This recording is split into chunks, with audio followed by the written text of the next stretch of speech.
Hey guys, welcome back to another deep dive into history. Tonight we're going somewhere absolutely incredible. Picture this. You wake up not in your comfortable modern bed, but on a straw mattress in ancient Rome on January 16th. But here's the thing. This isn't just any ordinary day in Roman history. This is the exact moment when the Roman Republic dies and the Roman Empire is born.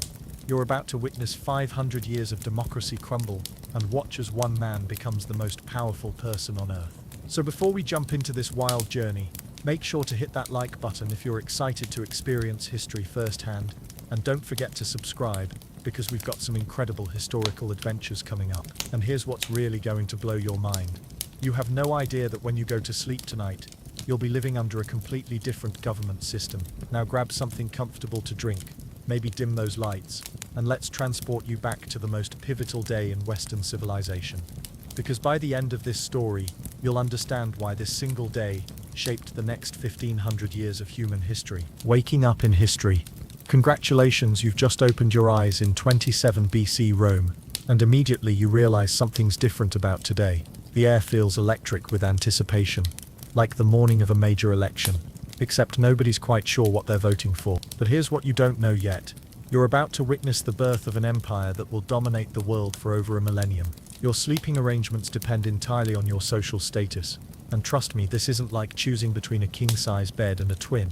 If you're wealthy, you're lying on a comfortable lectus with soft woolen mattresses and linen sheets. But if you're poor, well, let's just say your bed is basically a pile of straw on the floor of a multi-story apartment building that could collapse at any moment. The Romans didn't have alarm clocks, so you wake up naturally with the sun streaming through your window, if you're lucky enough to have a real window. And here's something that would shock you about Roman mornings. There's no coffee, no hot showers, and definitely no checking your phone for overnight notifications. Instead, you hear the sounds of a city already bustling with activity.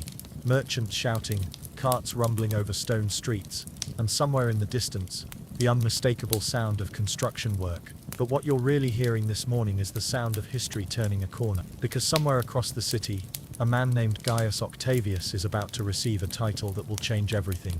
Augustus. And you, whether you realize it or not, are about to become a subject of the first Roman emperor. Your Roman neighborhood. Step outside your dwelling, and welcome to the most diverse, chaotic, and frankly overwhelming city you've ever experienced. Rome in 27 BC has about 1 million people crammed into a space smaller than modern Manhattan. And here's the crazy part. There's no urban planning whatsoever.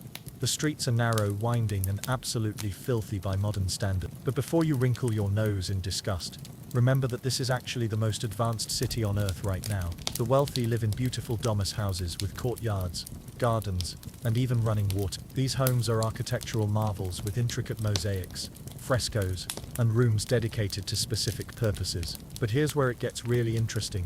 Most Romans don't live in these fancy houses. You're probably living in an insulae, which is basically an ancient apartment building that can reach 6 or 7 stories high. These buildings are notorious for being poorly constructed, overcrowded, and prone to fires and collapses. Think of it as living in a structure that would never pass a modern safety inspection, except it's perfectly legal and houses thousands of people. The social segregation is visible everywhere you look. And here's something that would absolutely shock modern sensibilities.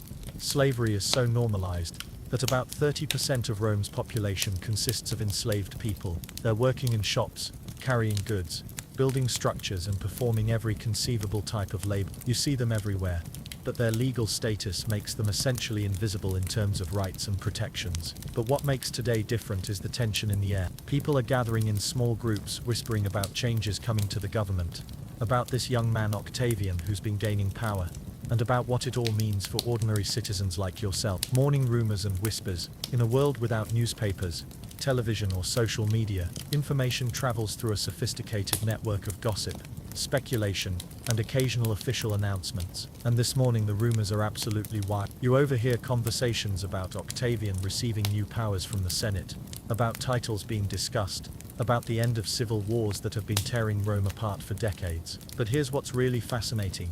Most people have no idea they're witnessing the end of the Roman Republic. To them, this feels like just another political reshuffling in a system that's been constantly evolving. The rumors range from the plausible to the absolutely ridiculous. Some people are saying Octavian will become king, which terrifies Romans who have a deep cultural hatred of monarchy dating back 500 years. Others whisper that he's planning to declare himself a god, which sounds crazy until you remember that Julius Caesar was officially deified after his death. But here's the most important rumor circulating this morning. Something about a new title, a new name that Octavian will receive. The word Augustus is being whispered in corners, though most people don't understand its significance. It's a religious term suggesting someone who is revered, majestic, and worthy of worship. Street vendors are already capitalizing on the political excitement, selling commemorative items and spreading their own versions of what's happening. And here's something that would amaze you. The efficiency of Roman information networks means that by noon, most of the city will know about major political developments that happened at dawn. Your social status outfit. Getting dressed in Roman society isn't just about covering your body. It's a complex display of social status, political affiliation, and personal wealth that everyone can read like a modern-day designer label. But here's what would absolutely blow your mind. Your clothing choices could literally determine whether you live or die in certain political situations. If you're a male Roman citizen, you're putting on a toga. And here's the thing about togas. They're incredibly impractical, require help to put on properly, and are designed specifically to show that you don't do manual labor. The toga is essentially a giant semicircle of wool cloth, about 18 feet long, that must be draped in precise folds to look respectable. And if you think putting on a fitted sheet is challenging, try wrapping yourself in 18 feet of heavy wool while maintaining your dignity. The color and quality of your toga immediately broadcast your social status. A plain white toga means you're a regular citizen, but if you're wearing a toga with a purple stripe, you're announcing to everyone that you're a senator or magistrate. Purple dye comes from murex shells and costs more than most people make in a year, making it the ultimate luxury item. For women, the situation is equally complex, but completely different. You're wearing a stola, which is a long dress that reaches your ankles, topped with a palla. But here's what's really shocking about Roman women's clothing.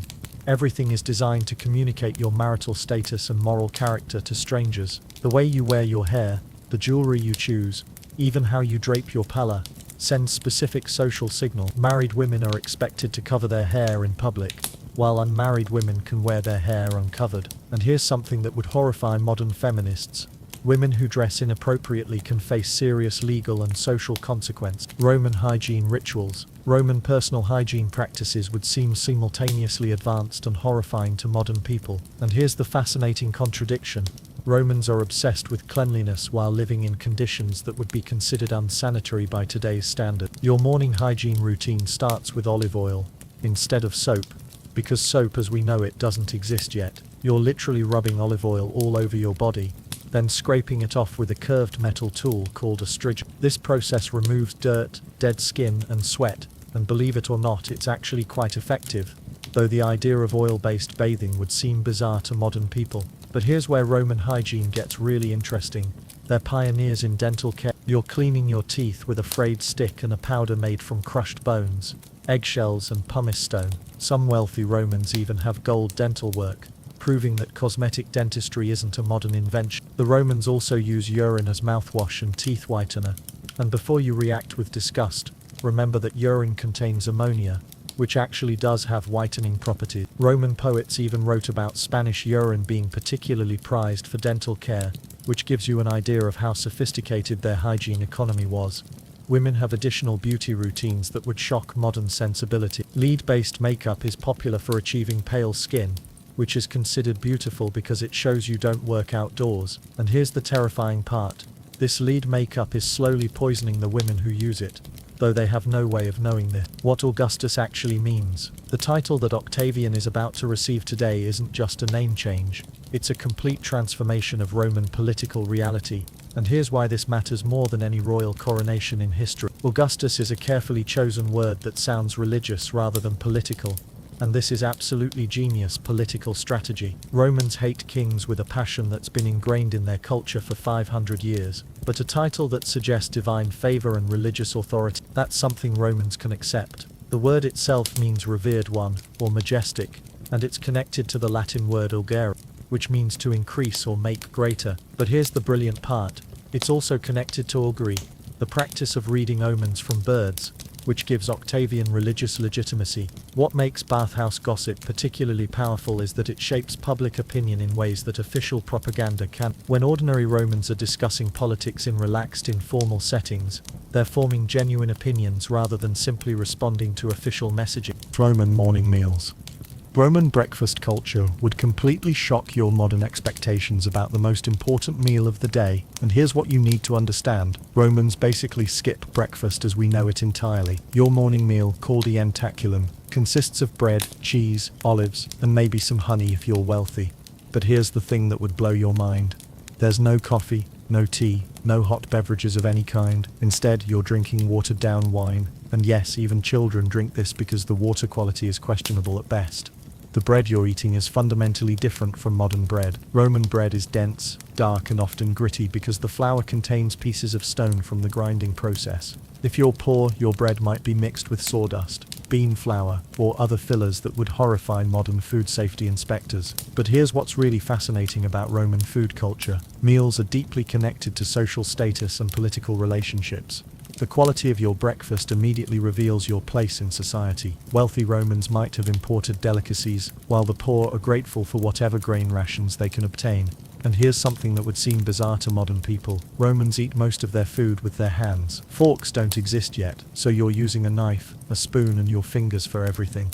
Table manners are incredibly important, and there are complex rules about how to eat properly in social situations. But what makes breakfast particularly significant today is the conversations happening around food. People are discussing politics while breaking bread, sharing rumors about Octavian's new powers, and speculating about what changes might be coming to Roman society. For it, household gods and prayers. Roman religious practices permeate every aspect of daily life, and here's what would shock modern secular sensibilities. You can't even eat breakfast without acknowledging multiple gods. Your home contains a lararium, a small shrine dedicated to your household gods, and every morning requires specific religious rituals that would seem obsessive by today's standards. You're offering food, wine, and incense to the Lares, household protector spirits, the Penates, gods of the pantry, and your family's ancestral spirits. But here's what's really happening on this particular morning. The traditional Roman gods are about to compete with imperial cult worship. Augustus will eventually be worshipped as a god himself,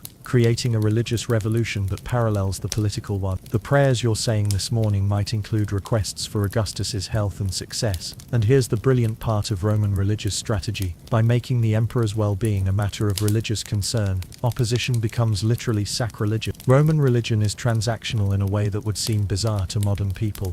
You're not seeking spiritual enlightenment or eternal salvation. You're making deals with gods. I'll sacrifice this goat if you help my business succeed, or I'll build you a shrine if you protect my family. And here's something that would confuse modern religious sensibilities. Romans are perfectly comfortable worshipping multiple gods simultaneously. Your household might honor traditional Roman deities, Greek gods, who have been absorbed into Roman culture, Egyptian gods, thanks to trade connections, and now, potentially the divine Augustus. Currency and economic changes. The economic implications of today's political changes are staggering, and here's what you need to understand. Augustus is about to create the most stable currency system the world has ever seen. Roman coins aren't just money, they're propaganda tools, communication devices, and artistic statements all rolled into one. The images on coins tell stories, announce policies, and reinforce political messages across the entire empire. And here's what's fascinating about Roman economics. The empire runs on a complex system of taxation, tribute, and resource extraction that makes modern global economics look simple. Wealth flows from conquered territories to Rome, creating an economic system that rewards military expansion. But Augustus is about to revolutionize this system. Instead of the chaotic financial management of the late Republic, he'll create standardized taxation, professional administration, and long-term economic planning. What makes today economically significant is that you're witnessing the birth of the first truly global economy. Roman coins will be accepted from Britain to Egypt, Roman laws will govern international trade, and Roman infrastructure will connect markets across 3 continents. And here's something that would amaze modern economists. The Roman Empire will maintain price stability and economic growth for over 200 years under the system Augustus is establishing. Architecture of power. Walking through Roman streets means navigating a landscape deliberately designed to overwhelm you with imperial power. And here's what you need to understand. Every building is making a political statement. The architecture surrounding you isn't just functional, It's propaganda carved in stone. Temples, basilicas, theatres, and public buildings all communicate the same message. Rome is eternal, powerful, and divinely favoured. Augustus is pioneering a new architectural style that will define imperial Rome for centuries. He's using marble, not just for beauty, but because marble lasts forever, suggesting that his political changes will also be permanent. And here's what's really happening architecturally. Augustus is literally rebuilding Rome. Reflect the new political order. He'll eventually claim that he found Rome brick and left it marble, which isn't just about aesthetics. It's about transforming the physical city to match the transformed government. The scale of Roman architecture would overwhelm modern visitors. Buildings are massive, decorated with intricate carvings, and designed to make individual humans feel small and insignificant. This isn't accidental. It's a deliberate psychological strategy to reinforce imperial authority. But here's what makes Roman architecture particularly clever. It combines Greek artistic sophistication with Roman engineering innovation. You're seeing the world's first concrete domes, the first multi-story apartment buildings, and the first urban infrastructure systems that can support 1 million people. Social class is on display. Roman social hierarchy is visible in every street corner. And here's what would shock modern egalitarian sensibilities. Social inequality is not just accepted, it's celebrated and legally enforced. The Roman class system is incredibly complex, with dozens of distinct social categories, each with specific legal rights, obligations, and restrictions. At the top are senators and their families, then equites knights, then ordinary citizens, then freedmen, and finally slaves. But here's what's fascinating about Roman social mobility. It's possible to move between classes through military service, business success, or political achievement. Many of Rome's most successful politicians and generals started as ordinary citizens or even slaves. And here's something that would confuse modern people. Social status is immediately visible through clothing, jewelry, and behavior. You can't fake being upper class in Rome, because the visual markers are too specific and too expensive to replicate. Women's social status is particularly complex because it depends on their male relatives. A senator's wife has tremendous informal power and social influence, but legally she's still under her husband's or father's authority. What makes today's social dynamics particularly interesting is that Augustus is about to create new social categories. Imperial freedmen will become incredibly powerful, military veterans will receive new privileges, and the traditional aristocracy will have to adapt to sharing power with Augustus's supporters. Political conversations everywhere. Roman political culture encourages public debate in ways that would seem chaotic to modern democracies. And here's what you need to understand. Politics isn't something that happens in distant buildings, it's happening all around you right now. Every street corner, every shop, every public space is hosting political discussions about today's events. Romans are passionate about politics in a way that makes modern political engagement look tame. But here's what's really happening in these conversations. People are trying to figure out what Augustus's new powers actually mean. The Roman constitution isn't a written document, it's a collection of traditions, precedents, and informal agreements. So constitutional changes are often unclear. And here's something that would fascinate modern political scientists. Roman politics operates through personal relationships, family connections, and informal networks rather than organized political parties. The conversations you're hearing range from sophisticated constitutional analysis to wild conspiracy theories. Some people understand exactly what's happening and its historical significance, while others are just repeating rumors they heard from neighbors. What makes these political discussions particularly significant is that they're happening in multiple languages. Rome is incredibly cosmopolitan, with Greek-speaking intellectuals, Gallic merchants, Egyptian traders, and Spanish soldiers all contributing to political conversation. Hearing the official announcement. The Roman Forum is the political heart of the known world. And here's what you need to understand. What happens here today will echo through history for the next one. You're standing in a space that serves as courthouse, stock exchange, political assembly, religious center, and social hub, all simultaneously. The forum is organized chaos, with dozens of activities happening simultaneously. But today everything revolves around one central event. The official announcement of Augustus's new title and powers is being delivered through a carefully orchestrated ceremony that combines legal formality with religious ritual. And here's what makes this announcement historically significant. It's creating a new form of government that has never existed before. But here's what's really clever about how this is being presented. It's not being called a revolution or a change in government. Instead, it's being described as a restoration of traditional Roman values and a return to constitutional order. The rhetoric you're hearing emphasizes continuity with the past while actually implementing radical changes. Augustus is claiming to be saving the Republic, not destroying it, which makes his power grab much more palatable to traditional Romans. And here's something that would amaze modern political consultants. This entire event has been planned and choreographed with incredible sophistication. Every speech, every gesture, every symbolic element has been carefully designed to communicate specific political messages. Republic versus Empire debates. The political debates happening around you represent one of history's most important constitutional discussions. And here's what you need to understand. People are arguing about the fundamental nature of government itself. Some Romans are defending the traditional republican system, arguing that power should be shared among multiple officials with limited terms and specific constitutional constraints. They're worried that concentrating too much power in one person will lead to tyranny and the destruction of Roman liberty. But other Romans are arguing that the Republic has failed, that it's incapable of governing a vast empire, and that strong leadership is necessary to prevent civil wars and maintain order. They point to decades of political violence, military conflicts, and governmental dysfunction as evidence that change is necessary.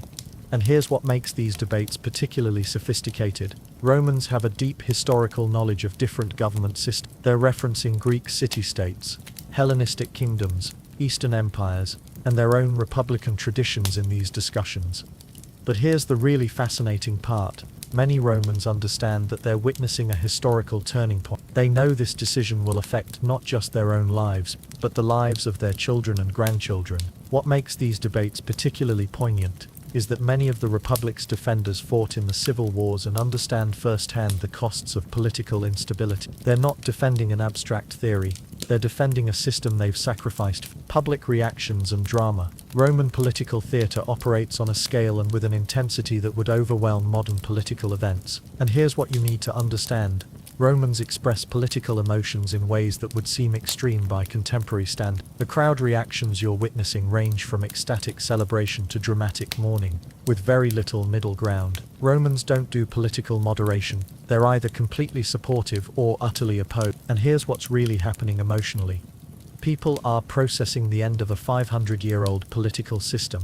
For many Romans, the Republic isn't just a government, it's their cultural identity, their family heritage, and their definition of what it means to be Roman. But other Romans are celebrating what they see as the beginning of a new golden age. They're tired of civil wars, political chaos, and governmental dysfunction, and they see Augustus as a savior figure who will restore order and prosperity. The dramatic elements of these public reactions include ritualized weeping, formal curses, religious invocations, and symbolic gestures that communicate political positions. Romans use their entire bodies to express political opinion. And here's something that would fascinate modern psychologists. These public emotional displays serve important social functions. They allow people to process collective trauma, express political identity, and participate in historical events in a personally meaningful way. Dining culture and status.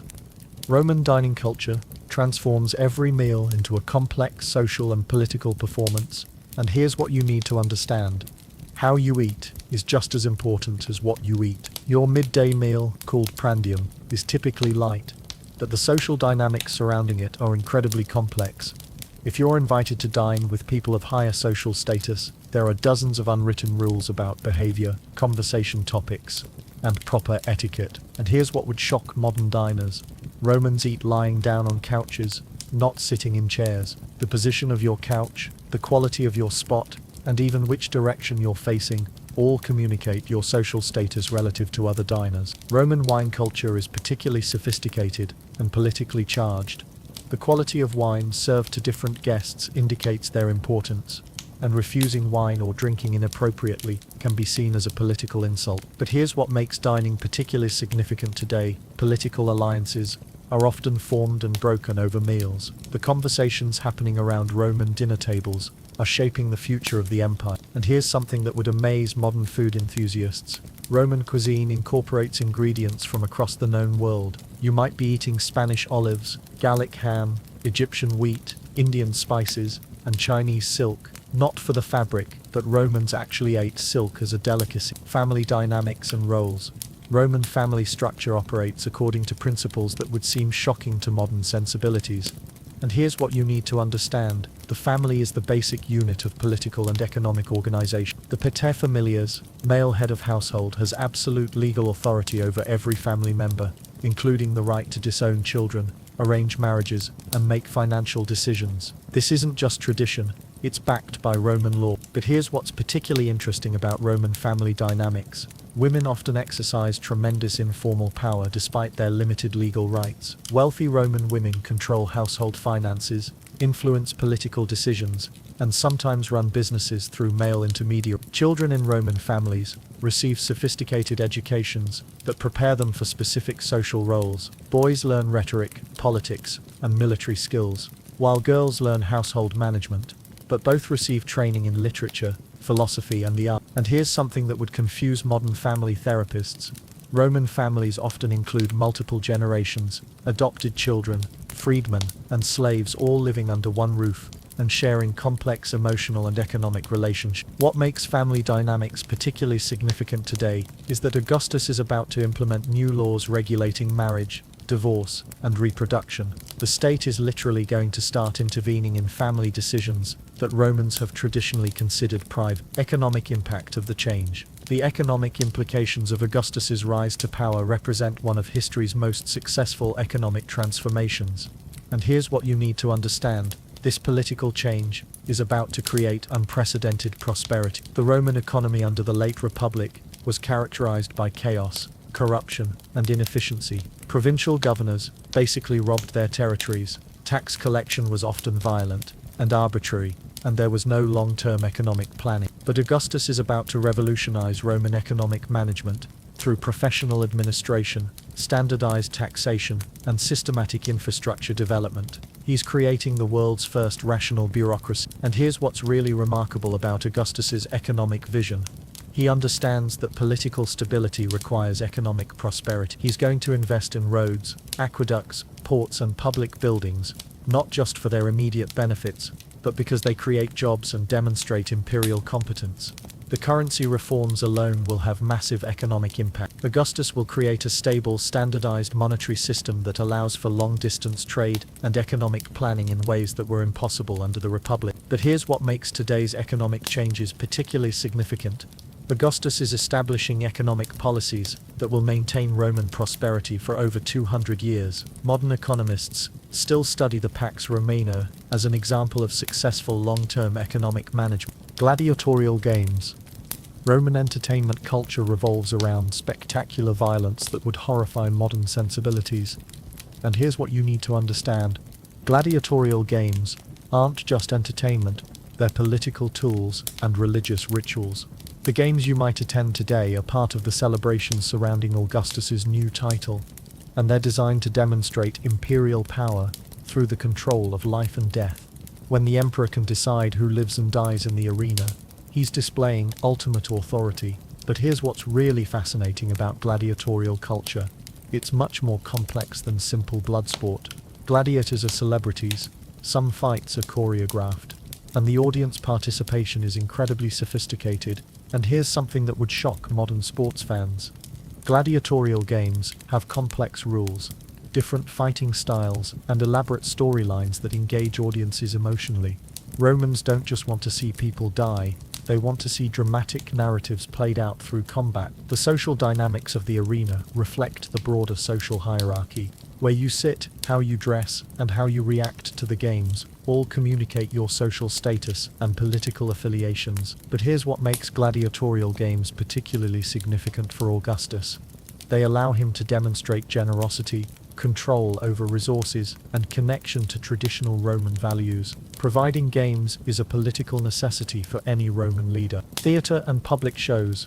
Roman theatre combines Greek dramatic traditions with Roman political messaging in ways that would seem heavy-handed to modern audiences. And here's what you need to understand. Entertainment is never politically neutral in Rome. The plays being performed today likely include references to Augustus's rise to power, either through historical parallels, mythological allegories, or direct praise. Roman playwrights understand that their careers depend on political sensitivity. But here's what's really sophisticated about Roman theatre. It serves as a form of political communication that reaches across social classes. Illiterate Romans can understand political messages through dramatic performance, and here's something that would amaze modern theatre enthusiasts. Roman productions are elaborate spectacles, with complex stage machinery, realistic special effects, and enormous casts. Some productions include real naval battles performed in flooded arenas. The audience participation in Roman theatre is incredibly active and political. People cheer, boo, throw things, and sometimes riot if they disagree with the political messages or the quality of the performance. What makes theatre particularly important today is that it allows Augustus to test public opinion and communicate policy changes through entertainment, rather than formal political announcement. Gambling and social life. Roman gambling culture operates with an intensity and sophistication that would rival modern casinos. And here's what you need to understand. Gambling isn't just recreation, it's a way of life that cuts across all social classes. Romans gamble on gladiatorial games, chariot races, dice games, and even political outcomes. The betting markets around today's political events are probably more accurate than official polls in predicting public opinion. But here's what's really interesting about Roman gambling. It's technically illegal, but universally practiced and largely ignored by authorities. This creates a parallel economy, based on informal networks and personal relationships. And here's something that would fascinate modern sociologists. Gambling serves important social functions in Roman culture. It creates bonds between social classes, provides opportunities for social mobility, and allows people to participate in major events, even if they can't influence them politically. The gambling houses and taverns, where these activities take place, also serve as informal political forums, where news is shared, alliances are formed, and public opinion is shaped. What makes gambling particularly significant today is that it allows ordinary Romans to feel connected to major historical events. By betting on political outcomes, people become emotionally invested in results they can't directly control. Bathing rituals and social hierarchy. Roman bathing culture represents one of history's most sophisticated approaches to public hygiene, and here's what you need to understand. The baths are much more than places to get clean. The Roman bathhouse, thermae, is a complete social institution that combines hygiene, exercise, politics, business, and relaxation in a single complex. You're entering a space that serves multiple functions simultaneously and reflects the entire social structure of Roman society. The bathing process itself follows a specific sequence that would seem elaborate to modern people. You start in the changing room, appetiterium, then move to the exercise area, palastra, then through rooms of increasing temperature, the cold room, frigidarium, warm room, tepidarium, and hot room, coldarium. But here's what's really significant about Roman bathing. It's a daily social ritual that brings together people from different social classes in a state of partial undress. This creates unique opportunities for informal political and business conversation. And here's something that would shock modern hygiene expectations. Romans share the same bathwater, use communal sponges, and don't use soap. Instead, they scrape their skin with metal tools and rely on hot water and olive oil for cleaning. The social hierarchy is maintained even in the baths, through timing, location, and service quality. Wealthy Romans have access to private baths, better facilities, and personal attendants, while ordinary citizens use crowded public facilities. Bathhouse politics and gossip. Roman bathhouses serve as informal political forums where news travels, alliances form, and public opinion shapes. And here's what you need to understand. Some of the most important political decisions in Roman history have been influenced by bathhouse conversations. The relaxed, informal atmosphere of the baths creates opportunities for political discussions that would be impossible in formal settings. When people are partially undressed and physically relaxed, they're more likely to speak candidly about sensitive topics. And here's what's really happening politically in the baths today. People are processing the news about Augustus's new title and trying to understand what it means for their personal situations. Bathhouse conversations are serving as a form of collective political analysis. But here's what makes bathhouse politics particularly significant. It cuts across social boundaries in ways that formal political institutions don't. Senators might find themselves discussing policy with merchants, soldiers, and freedmen in ways that would never happen in the forum. The gossip networks that operate through Roman bathhouses are incredibly sophisticated and efficient. News, rumors, and political analysis spread through the city's bathing facilities faster than through any official communication system. Physical culture and health. Roman attitudes toward physical fitness and health combine practical military considerations with philosophical ideals about the connection between physical and moral virtue. And here's what you need to understand. Romans believe that physical weakness indicates moral corruption. The exercise facilities connected to Roman baths are incredibly sophisticated, with equipment and training methods that wouldn't seem out of place in modern gyms. Romans practice wrestling, boxing, running, swimming, and weight training, using techniques that are remarkably similar to contemporary fitness approaches. But here's what's really interesting about Roman physical culture. It's deeply connected to military training and civic duty. Every male citizen is expected to maintain physical fitness as preparation for military service, which means that exercise is both personal health maintenance and patriotic obligation. And here's something that would fascinate modern fitness enthusiasts. Romans have developed detailed theories about nutrition, exercise, and health that combine empirical observation with philosophical principles. They understand concepts like muscle development, cardiovascular health, and the relationship between diet and physical performance. The medical facilities associated with Roman baths include massage therapists, physicians, and specialists in sports medicine. Romans are pioneering medical treatments that won't be rediscovered in Europe for over 1,000 years after the empire falls. What makes Roman physical culture particularly relevant today is that Augustus is about to implement policies that emphasize physical fitness as part of imperial identity. Being physically strong will become associated with being a good Roman citizen. Sacrifices for the new order. Roman religious practices surrounding Augustus's rise to power represent a fundamental transformation in how Romans understand the relationship between politics and divine authority. And here's what you need to understand. Religion isn't separate from politics in Rome. It's the foundation of political legitimacy. The sacrificial ceremonies taking place today are designed to secure divine approval for Augustus's new powers. But they're also political theatre that demonstrates his connection to traditional Roman religious values. Every aspect of these rituals has been carefully planned to communicate specific political messages. But here's what's really happening religiously. Romans are witnessing the birth of imperial cult worship that will fundamentally change how they understand divinity and political authority. Augustus isn't just becoming emperor, he's becoming a semi-divine figure who serves as an intermediary between Romans and their gods. And here's something that would shock modern religious sensibilities. Roman religious practices are incredibly transactional, and politic gods are expected to provide specific benefits in exchange for specific offerings, and religious ceremonies are often essentially business negotiations with divine entities. The animals being sacrificed today include bulls, sheep, and pigs.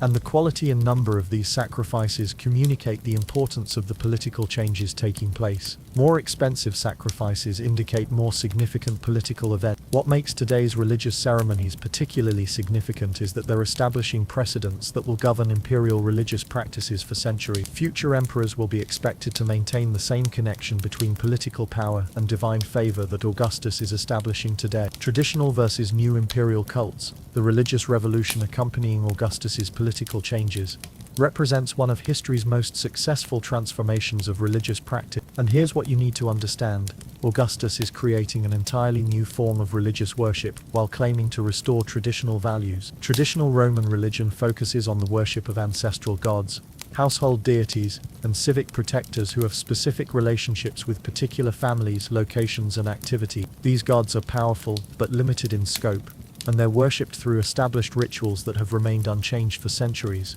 But the imperial cult that Augustus is establishing creates a new category of divine authority that transcends traditional religious boundaries. The emperor becomes a godlike figure who protects not just Rome, but the entire empire, and who deserves worship from all subjects regardless of their ethnic or religious background. And here's what's really clever about Augustus's religious strategy. He's not abolishing traditional Roman religion. He's incorporating it into a larger system that puts imperial authority at the center. Romans can continue worshipping their traditional gods, but they must also acknowledge the emperor's divine status.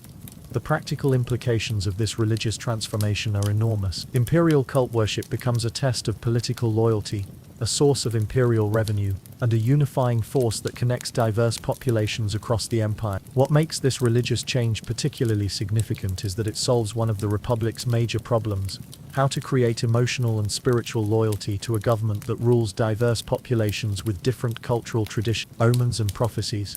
Roman approaches to interpreting divine will through omens, prophecies, and supernatural signs represent a sophisticated system for understanding political events within a religious framework. And here's what you need to understand. Romans take supernatural communication seriously as sources of political guidance. The omens surrounding Augustus's rise to power have been carefully observed and interpreted by professional priests who serve as intermediaries between the human and divine world. These religious experts are providing supernatural validation for political changes that might otherwise seem arbitrary or illegitimate. But here's what's really happening with Roman divination.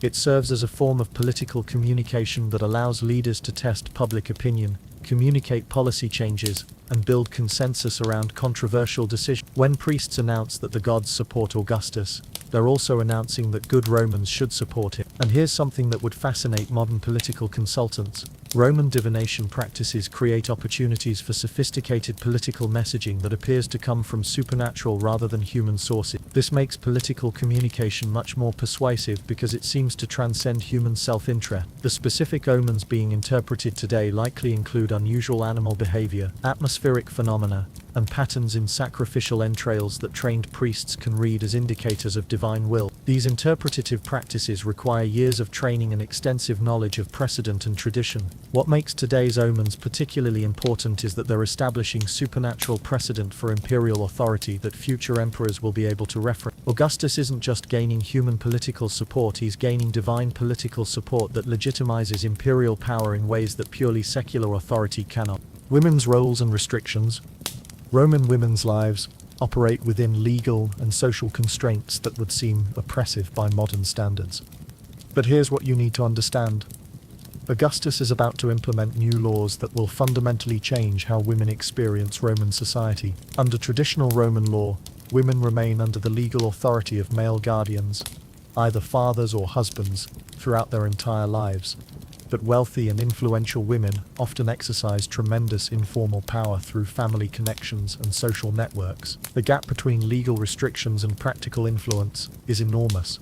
But Augustus's new marriage laws, the Lex Julia de Maritandis Ordinibus, will create incentives for marriage and childbearing that give women new legal rights, while also imposing new social obligations. Women who bear multiple children will gain legal independence from male guardianship, but they'll also face penalties for remaining unmarried or childless. And here's what's really revolutionary about Augustus's approach to women's roles. He's using legislation to encourage specific behaviors rather than simply prohibiting others. This represents a new approach to social engineering that uses positive incentives rather than just negative punishments. Roman women's education levels are surprisingly high by ancient standards. Wealthy women learn to read, write, manage finances, and participate in intellectual discussions, though they're excluded from formal political participation. What makes women's roles particularly significant under Augustus is that imperial women will become incredibly influential political figures. The emperor's wife, daughter, and female relatives will wield power that rivals male politicians, creating new forms of informal political authority. Children and education. Roman approaches to child rearing and education reflect sophisticated understanding of human development and social preparation. And here's what you need to understand. Roman children are being prepared for specific social roles from birth. Roman education is highly stratified by social class and gender, with wealthy children receiving comprehensive training in rhetoric, literature, philosophy, and practical skills, while poor children learn trades or agricultural work. Educational opportunities directly determine life outcomes in ways that would seem rigid by modern standards. But here's what's really interesting about Roman child development. The emphasis on moral education and character formation is incredibly sophisticated. Roman educators understand that intellectual knowledge without moral development creates dangerous citizens. And here's something that would shock modern parents. Roman fathers have legal authority to reject newborn children, exposing unwanted infants to die. This practice reflects economic realities and social pressures that make child rearing incredibly expensive and risky. Roman children begin formal education around age 7, but their informal education starts much earlier through observation of adult activities, participation in religious rituals, and absorption of cultural values. The family serves as the primary educational institution. What makes children's education particularly relevant under Augustus is that he's establishing new educational policies that emphasize imperial loyalty, military preparedness, and moral virtue. Roman children are being systematically prepared to be imperial subjects rather than republican citizens. Household management. Roman domestic life operates according to complex systems of authority, responsibility, and resource management that would seem overwhelming to modern households. And here's what you need to understand. The Roman household is an economic and political unit as much as it is a family. Wealthy Roman households include multiple generations of family members, adopted children, freed slaves, current slaves, and various dependents and clients who all have specific roles and relationships within the domestic hierarchy. Managing these complex relationships requires sophisticated social skills and organizational abilities. But here's what's really fascinating about Roman household management. It requires expertise in agriculture, manufacturing, finance, personnel management, and political relations. Large Roman households are essentially small businesses that produce goods, manage investments, and maintain political connection. And here's something that would amaze modern homeowners. Roman houses are designed as semi-public spaces where business meetings, political discussions, and social gatherings take place regularly. Privacy as modern people understand it barely exists in Roman domestic culture. The economic activities of Roman households include food production, textile manufacturing, metalworking, and various craft production that generates income and provides goods for family use. Household self-sufficiency is both an economic necessity and a source of pride. What makes household management particularly significant under Augustus is that domestic policies become matters of state concern. How Romans organize their families, raise their children, and manage their resources all become subject to imperial legislation and oversight. Wine culture and symposiums. Roman drinking culture operates according to sophisticated social rules that combine Greek intellectual traditions with Roman political networking. And here's what you need to understand. Wine isn't just a beverage, it's a social lubricant that facilitates political relationships and cultural exchange that could literally determine the fate of empires. The evening symposium you might attend today represents the highest form of Roman social gathering, combining intellectual discussion, political networking, artistic performance, and carefully managed alcohol consumption. These events serve multiple functions simultaneously and require sophisticated social skills to navigate successfully, because one wrong word or gesture could end your political career, or even your life. But here's what's really important about Roman wine culture. The quality of wine served, the order in which guests are served, and the conversations that take place over wine all communicate political relationships and social hierarchies in ways that would make modern diplomatic protocols look simplistic. Every aspect of drinking is socially significant, from the cup you're given to the position where you're seated. And here's something that would fascinate modern social scientists.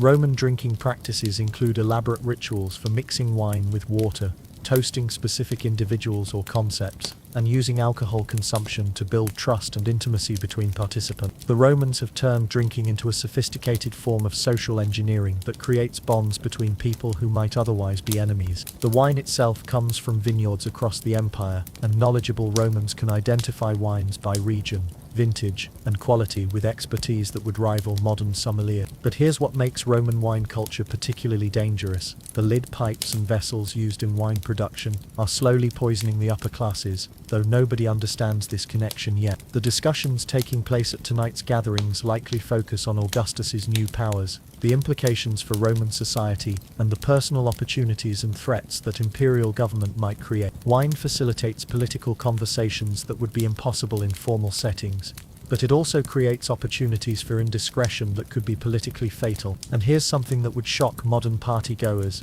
Roman symposiums often last for 8 to 10 hours, with participants expected to maintain intellectual coherence and political awareness even while consuming significant quantities of alcohol. The ability to drink heavily without losing dignity or making political mistakes is considered a crucial social skill. The entertainment during these wine-soaked gatherings includes professional musicians, poets, dancers, and sometimes even philosophers who debate complex questions while the audience drinks and comment. But here's what's really happening. These cultural performances are often coded political commentary that allows people to express dangerous opinions through artistic metaphor. What makes wine culture particularly relevant today is that Augustus will eventually implement sumptuary laws that regulate luxury consumption, including restrictions on expensive wines and elaborate dinner parties. Social gathering practices will become matters of imperial policy, and what you drink and how you drink it will become subject to government regulation. Intellectual discussions. Roman intellectual culture represents a unique fusion of Greek philosophical traditions with Roman practical concern. And here's what you need to understand.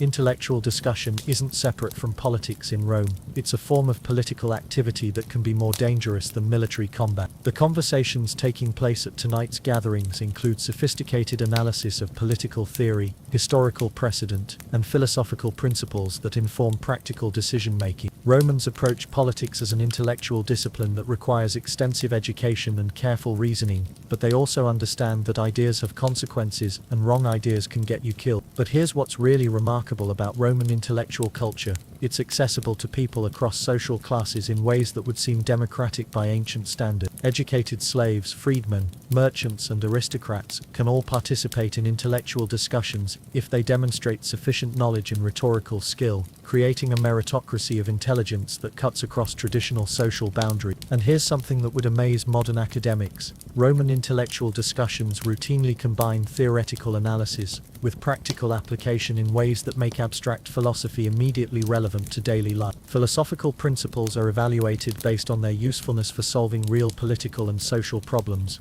not just their logical consistency. The topics being discussed tonight include complex questions about the nature of political authority, the relationship between individual liberty and collective security, and the historical examples that might guide Augustus's new government. These aren't abstract academic debates, they're practical discussions about immediate political realities that will affect millions of lives. But here's what makes these intellectual discussions particularly sophisticated. Romans are drawing on philosophical traditions from across the Mediterranean world. Greek Stoicism, Egyptian wisdom traditions, Persian political theory, and Germanic tribal customs are all being synthesized into new approaches to governance and social organization. The rhetorical skills displayed in these conversations would impress modern debate coaches and political consultants. Romans learned to construct complex arguments, anticipate counter-arguments, use historical precedents effectively, and employ emotional appeals without appearing manipulative. And here's something that would fascinate modern educators. Roman intellectual discussions serve as informal universities where young people learn by observing and participating in conversations with experienced politicians, philosophers, and administrators. Education happens through apprenticeship in intellectual discourse rather than formal classroom instruction. What makes Roman intellectual culture particularly significant is that it's creating the theoretical framework that will justify imperial government for centuries. The ideas being developed tonight will become the foundation of imperial political theory, influencing governmental systems from medieval Europe to modern constitutional monarchy. But here's what's really dangerous about tonight's intellectual discussions. Participants are walking a tightrope between honest analysis and political survival. Criticizing Augustus too directly could be seen as treason, but failing to engage with the real implications of imperial government could be seen as intellectual cowardice. Music and entertainment. Roman entertainment culture combines artistic sophistication with social commentary in ways that would seem politically charged to modern audiences. And here's what you need to understand. Roman entertainment always serves political function even when it appears to be purely artistic, and tonight's performances could influence the political future of the empire. The musical performances taking place at tonight's gatherings likely include compositions that reference Augustus's rise to power through historical allegory, mythological parallels, or direct praise. Roman musicians understand that their careers depend on political sensitivity and artistic skill, but they also know that memorable art requires emotional truth that can be politically dangerous. But here's what's really sophisticated about Roman entertainment. It serves as a form of political communication that reaches emotional and psychological levels that formal political discourse cannot access. Music, poetry, and performance can shape political opinions in ways that speeches and legislation cannot, making artists incredibly powerful and incredibly vulnerable. And here's something that would fascinate modern entertainment industry analysts. Roman performers are often highly educated individuals who combine artistic talent with political awareness and social commentary. Entertainment is a form of intellectual activity, not just recreation,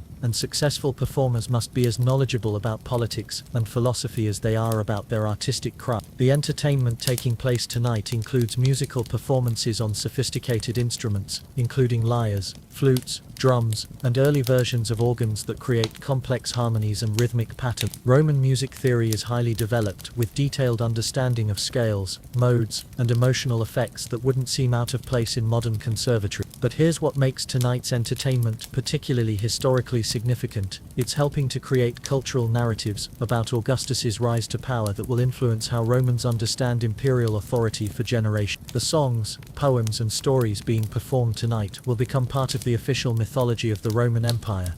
The poetry being recited includes works by established masters like Virgil and Horace, but also improvised compositions that respond directly to current political events. And here's what would amaze modern poetry enthusiasts. Roman audiences expect incredibly high levels of technical skill, literary sophistication, and cultural knowledge from performers. Dancing at Roman social gatherings ranges from formal choreographed performances that tell mythological stories to spontaneous social dancing that allows participants to interact across social boundaries. But here's what's really interesting about Roman dance culture. It serves as a form of non-verbal communication that can express political loyalties and social relationships. The theatrical elements of tonight's entertainment might include dramatic readings from historical works, improvised satirical commentary on current events, and even abbreviated versions of popular plays that comment on political themes. Roman audiences participate actively in these performances, cheering, booing, and sometimes contributing their own commentary. What makes tonight's entertainment particularly significant is that Augustus is pioneering new approaches to using cultural programming for political purposes. Imperial government will eventually control and sponsor artistic production in ways that make entertainment a direct extension of governmental policy. Lighting and navigation. Roman approaches to nighttime illumination combine practical necessity with social inequality. And here's what you need to understand. Lighting technology determines who can function after dark, and who must remain confined to their homes, creating a fundamental division between those who can afford to extend their active hours and those who must live according to natural rhythms. Wealthy Romans have access to oil lamps, candles, and torches that provide sufficient light for reading, socializing, and moving around safely after sunset. The quality and quantity of artificial lighting available to you directly reflects your economic resources and social status, with the richest households maintaining dozens of lamps and the poorest relying on single candles or firelight. But here's what's really significant about Roman lighting technology. It's expensive, labor-intensive, and potentially dangerous. Maintaining adequate lighting requires constant attention to fuel supplies, wick trimming, and fire prevention, making artificial illumination a luxury that requires dedicated staff and ongoing investment. And here's something that would amaze modern people. Romans have developed sophisticated lamp designs that maximize light output while minimizing fuel consumption. Oil lamp technology represents genuine engineering innovation that balances efficiency with safety, including adjustable wicks, reflective surfaces, and specialized fuels for different purposes. The oils used in Roman lamps include olive oil, the most expensive and cleanest burning, animal fats, and various plant oils that produce different qualities of light and different amounts of smoke. Wealthy Romans can afford clean burning olive oil that produces bright light with minimal odor, while poor Romans must use cheaper alternatives that create dim, smoky illumination. But here's what makes Roman lighting particularly challenging. The fuel requirements are enormous and the fire risks are constant. A single household might use several gallons of oil per week for lighting, and the risk of accidental fires from overturned lamps or improperly trimmed wicks creates ongoing danger. Most Romans rely on simple clay lamps with olive oil fuel that provide minimal illumination, but require careful handling to prevent fire. These basic lighting solutions allow for essential activities but limit nighttime movement and socializing, effectively shortening the functional day for most of the population. The navigation challenges created by poor lighting are enormous, particularly in a city with narrow, winding streets, irregular paving, and numerous obstacles. Moving around Rome after dark requires local knowledge, careful planning, and often the assistance of guides who know the safest route. And here's something that would shock modern city planners. Roman streets have no standardized layouts, no systematic address systems, and no reliable landmarks that can help lost travelers find their way. Navigation depends on memorizing complex routes and recognizing subtle visual cues that are nearly impossible to see in dim lighting. What makes lighting particularly relevant to today's political changes is that Augustus will eventually invest in public lighting projects that make Roman cities safer and more functional after dark. Street lighting becomes a public service that demonstrates imperial concern for citizen welfare, representing a new approach to government responsibility for urban infrastructure. Night watch and crime. Roman approaches to nighttime law enforcement reflect the limitations of Republican government and the innovative solutions that Augustus will implement. And here's what you need to understand. Criminal activity flourishes after dark because there's no systematic policing, creating a lawless environment that makes Roman nights genuinely dangerous for unwary citizens. The current system relies on private security, community self-defense, and occasional military intervention to maintain order after sunset. Wealthy Romans hire guards, middle-class Romans form neighborhood watch groups, and poor Romans simply hope for the best, creating a patchwork of protection that leaves large areas of the city unguarded. But here's what's really problematic about Republican law enforcement. There's no professional police force, no systematic patrol system, and no organized response to criminal activity. Law enforcement is reactive rather than preventive, which means crimes must be reported and prosecuted by victims rather than state authorities, creating opportunities for criminals to operate with impunity. And here's something that would shock modern crime prevention specialists. Roman criminal law focuses on property crimes against wealthy citizens, while largely ignoring violence against poor people, women, and slaves. The justice system reflects and reinforces social hierarchies, making certain groups essentially defenseless against criminal activity. The types of criminal activity that flourish after dark include organized robbery gangs that target wealthy pedestrians returning from dinner parties, burglars who specialize in breaking into shops and homes during nighttime hours, violent criminals who use darkness to conceal assault and murder, and various forms of organized crime including prostitution, gambling, and extortion. But here's what makes Roman crime particularly dangerous.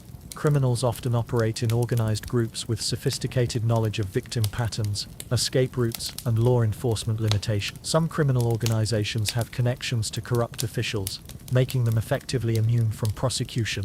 The watchmen who provide what little security exists are often unreliable, poorly trained, and sometimes corrupt. They may be more interested in extracting bribes than actually protecting citizens, and their effectiveness is limited by inadequate equipment, training, and support from higher authority. And here's something that would fascinate modern criminologists.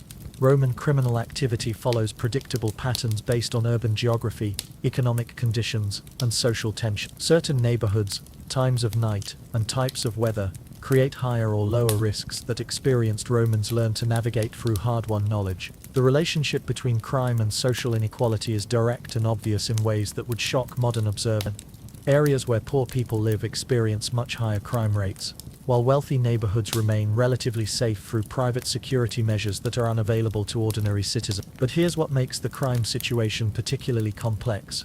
The line between legitimate business and criminal activity is often blurred, with legal enterprises operating alongside illegal ones, and sometimes using similar methods. What makes nighttime security particularly significant is that Augustus will create the vigils, a professional force of watchmen who patrol the city, fight fires, and maintain order after dark. This represents a fundamental change in how government takes responsibility for citizen safety, moving from private security arrangements to public protection service. Reflecting on the day's changes, the psychological and emotional impact of witnessing the birth of the Roman Empire would be overwhelming for any contemporary observer.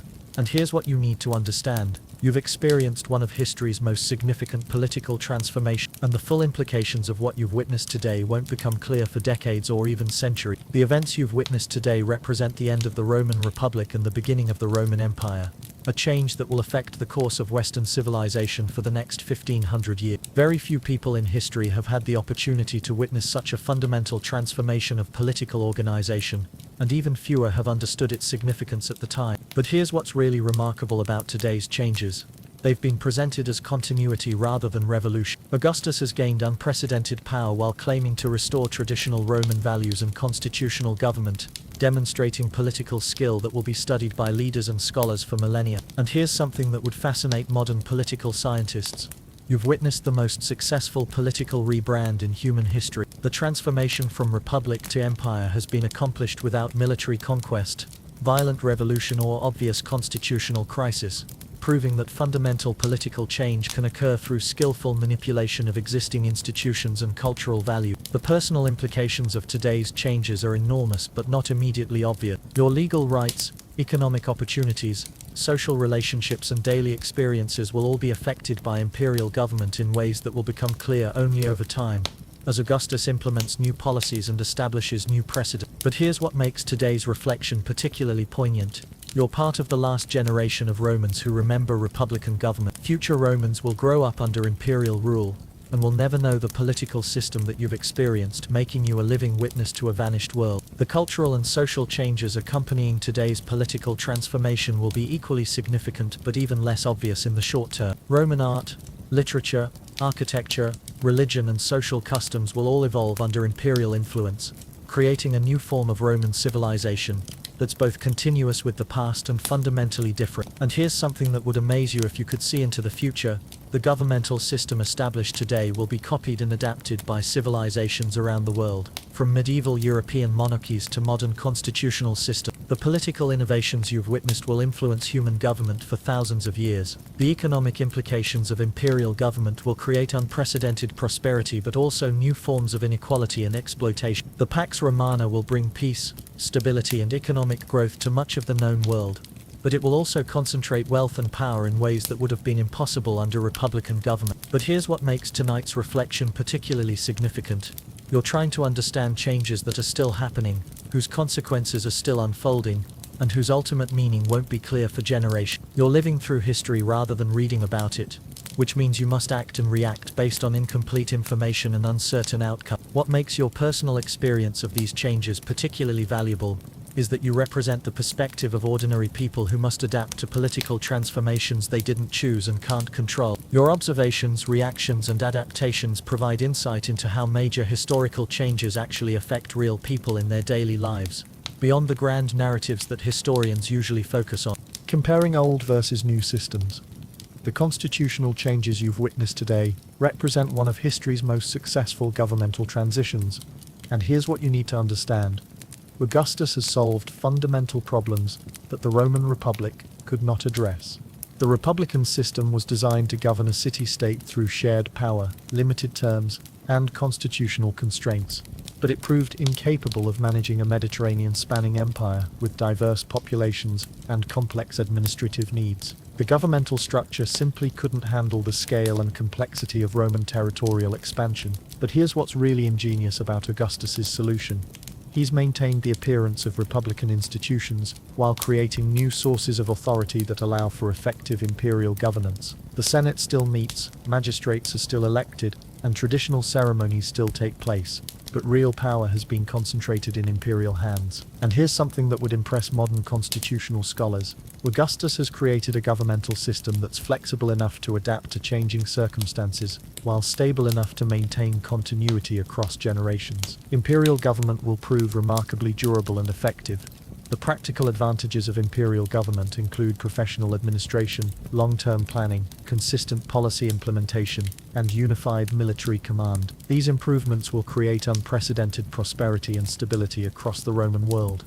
What makes this comparison particularly significant is that you're witnessing the birth of a governmental model that will be imitated by civilizations around the world for centuries. The concept of empire that Augustus is creating will influence political development from China to medieval Europe. What this day means for the long-term implications of today's events will shape human history in ways that would be impossible to predict from a contemporary perspective. And here's what you need to understand. January 1627 BC will be remembered as one of the most important dates in world history. The governmental system that Augustus is establishing today will maintain Roman dominance for over 400 years in the West and over 1,000 years in the East. The political stability created by imperial government will allow for unprecedented cultural, economic, and technological development. But here's what's really remarkable about today's historical significance.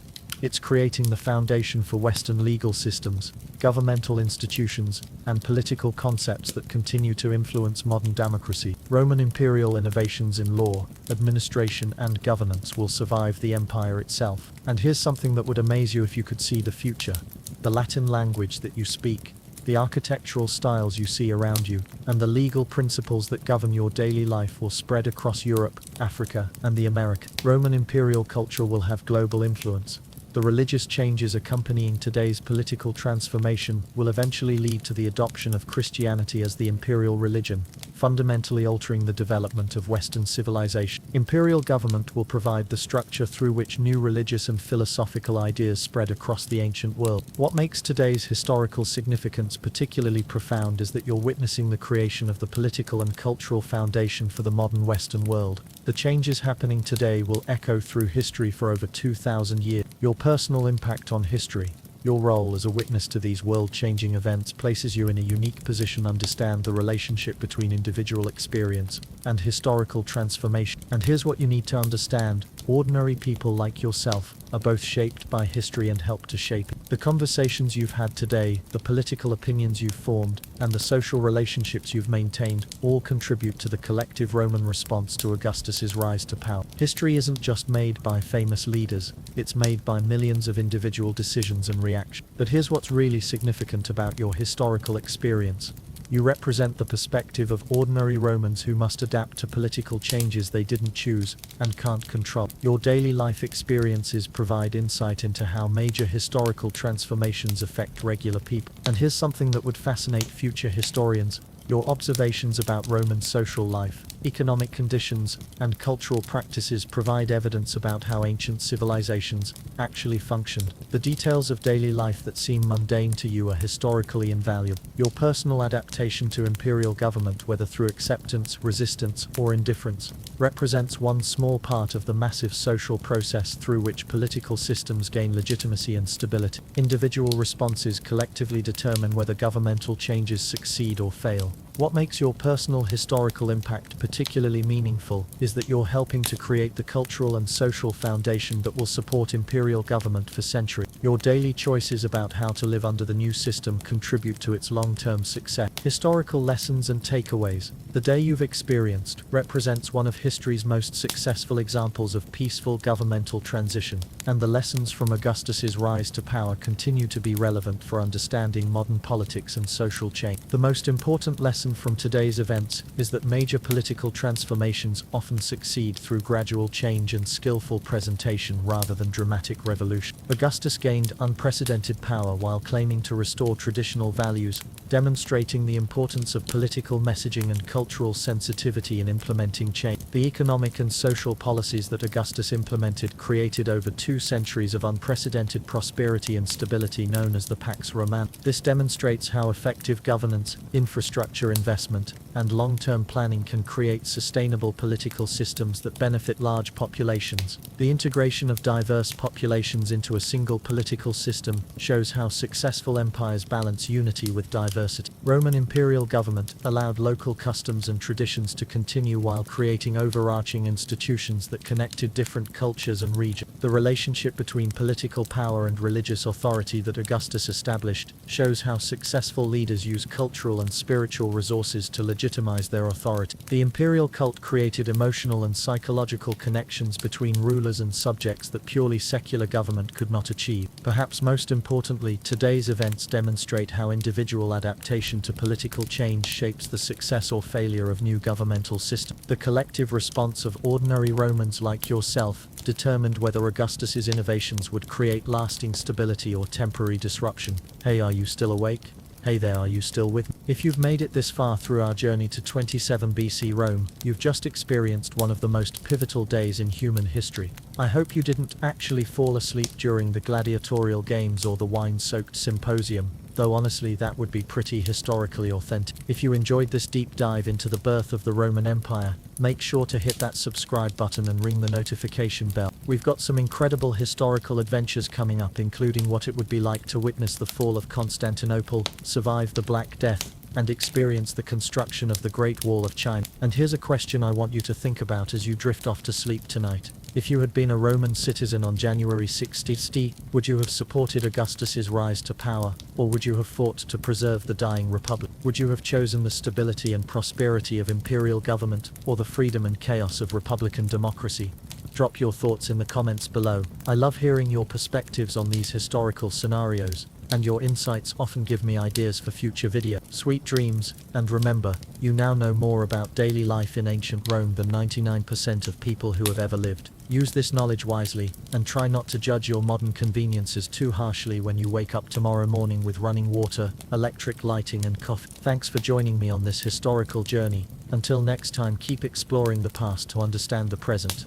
Good night. Makes this title revolutionary is that it's being invented specifically for this moment. Unlike king or dictator or consul, Augustus has no precedent, no constitutional limitations, and no historical baggage. It's a blank slate that allows Octavian to define his own power. And here's what's really happening. The Roman Senate is essentially admitting they can't govern the empire they've created. The Republic was designed to rule a city-state, not a Mediterranean-spanning empire with dozens of provinces and millions of non-Roman subjects. But you, standing in your Roman neighborhood this morning, have no idea that you're about to witness the most successful political rebrand in human history. Octavian is about to become Augustus, the Roman Republic is about to become the Roman Empire, and the course of Western civilization is about to change forever.